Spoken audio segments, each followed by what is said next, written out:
কুড়িগ্রামে দিন দিন চায়না প্রজাতির বেইজিং বা পেকিন জাতের হাঁস পালনে ঝুঁকছেন খামারিরা।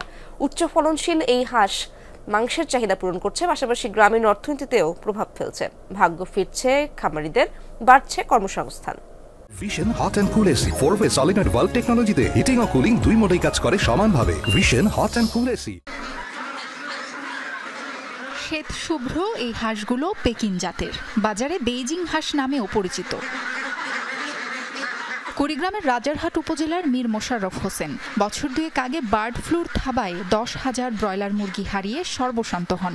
এরপর বেসরকারি সংস্থার সহায়তায় 7-8 মাস আগে পেকিন জাতের 100 হাঁস দিয়ে আবারও শুরু করেন।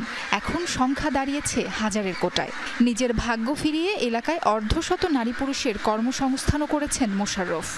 গত প্রায় 5-6 মাসে আমি আমার ফার্ম থেকে প্রায় 3 থেকে 4 লক্ষ টাকার মতো ইনকাম করেছি। এই ইনকামের অর্থ দিয়ে আমি অনেক 80 লক্ষ টাকার মতো ঋণগ্রস্ত ছিলাম, যেটা আমি পরিশোধের চেষ্টা করতেছি। আপাতত আমার ফার্মে 2000-এর মতো হাঁস আছে, গড় ওজন প্রায় 3 কেজি। আধুনিক পদ্ধতিতে তৈরি মাচায় হয় হাঁস পালন। সঠিক পরিচর্যা আর সুষম খাবারের মাধ্যমে মাত্র 45 থেকে 50 দিনেই প্রতিটি হাঁসের ওজন হয় 3 থেকে 4 কেজি। দেশজুড়ে এই হাঁসের চাহিদাও বেশ, অনলাইনেও বিক্রি হচ্ছে ব্যাপক হারে। দ্রুত বর্ধনশীল হওয়ায় অনেকেই ঝুঁকছেন পেকিন জাতের হাঁস পালনে। খামারে কাজ করে সপ্তাহে 300 থেকে 600 টাকা আয় করছেন প্রান্তিক শ্রমিকরা।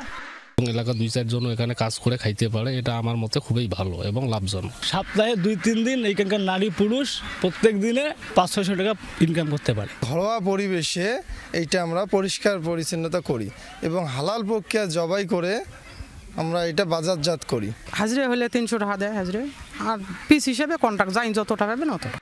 বেসরকারি সংস্থা PKSF ও RDRS সমন্বিত কৃষি বিভাগ থেকে কুড়িগ্রাম সদর ও রাজারহাট উপজেলায় 75 জন খামারিকে হাঁস পালনে সহায়তা দেওয়া হয়েছে।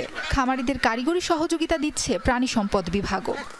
প্রাণী সম্পদ বিভাগ থেকে তাদেরকে নিয়মিত প্রশিক্ষণ ও সম্প্রসারণমূলক বিভিন্ন প্রচারণার কারণে তারা দিন দিন এই হাঁস পালনে উৎসাহ পাচ্ছে। আমরা 75 জন খামারির মাঝে পেকিন হাঁস বিতরণ করি।